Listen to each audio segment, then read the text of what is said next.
Well, first of all, Putin is doing one thing. He is trying to drag Donald Trump into a negotiation in vacuum, because there are two things that can be discussed in vacuum, let's put it this way, or discussed disregarding Russia's war in Ukraine. These two things are strategic nuclear weapons and space. And we see that, of course, spatial programs are being discussed between Moscow and Washington, and the representatives of Roscosmos meet with NASA representatives regularly on a regular basis, and this work is continuing. So this work is continuing, disregarding Russia's war in Ukraine, disregarding killing Ukrainians, disregarding bombing Ukrainian cities. The same, and we must understand that, the same goes for nuclear weapons. Nuclear weapons can be discussed disregarding anything else, because those weapons are on a different level. And of course, the mutual destruction, the guaranteed mutual destruction is what nuclear weapons have, let's say, behind them all. And we understand that START treaty that was signed by Dmitry Medvedev and Barack Obama comes to an end in February 2026. And that new START treaty, it's already a new START, or it's a treaty that cannot be renewed automatically. So they need to discuss it. They need to sign a new treaty for that. And Putin is doing everything to drag Trump into a negotiation. We don't know. There is no independent analysis regarding those Russian weapons, regarding that Burevestnik weapon that Russia has been testing many times, and the tests were failed. And one good test doesn't mean that it will work. Let's remember that there were tests that killed the people that were testing the weapon, so it fell down on them, and it didn't carry nuclear weapons then. Of course, obviously, it was just a test, but still, there were far more negative testing than positive testing. So right now, there is no independent analysis on how actually dangerous Burevestnik is.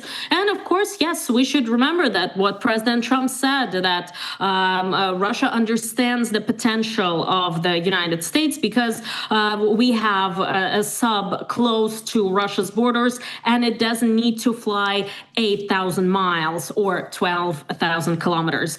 So President Trump is signaling that actually they are in control of the situation.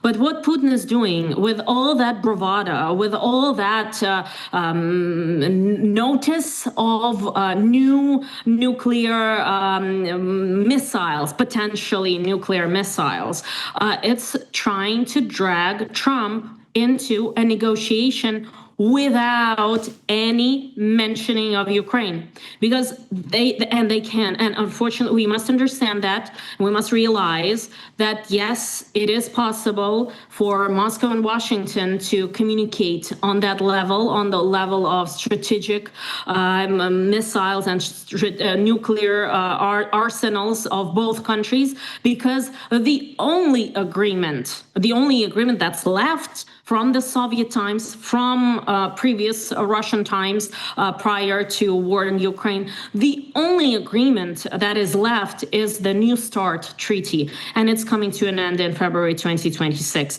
And for President Trump, nuclear weapons is an extremely important question, of course, as for any president of officially or de jure nuclear states. There we know 5 de jure nuclear states, or de facto nuclear states. Of course, we should include probably Israel and Pakistan and India, at least those 3 countries we should include, and add up to Russia, the United States, China, France, and the UK, who are officially nuclear powers. So for President Trump, this might be a real important negotiation that might actually be taking place.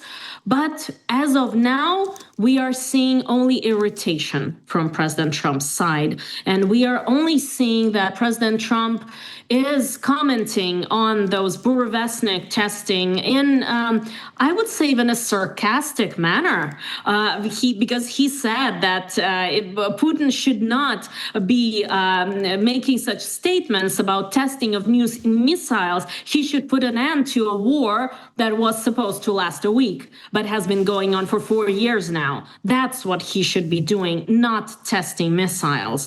So as of now, I don't see any willingness from the Trump side to actually negotiate with Russia, even though nuclear weapons and strategic weapons is, of course, a topic that is extremely important for President Trump. But he's not cracking under Putin's pressure. President Trump really is moving towards making Putin stop, at least stop at the battle lines as of now. And hopefully he will not crack under pressure. I really hope so. And I really hope that Marco Rubio, the state secretary, will help with that, even though the Kremlin is definitely doing everything they can, and hysterically doing everything they can, to drag the United States into a negotiation on the economic front with Kirill Dmitriev and on the strategic front with those new nuclear missiles.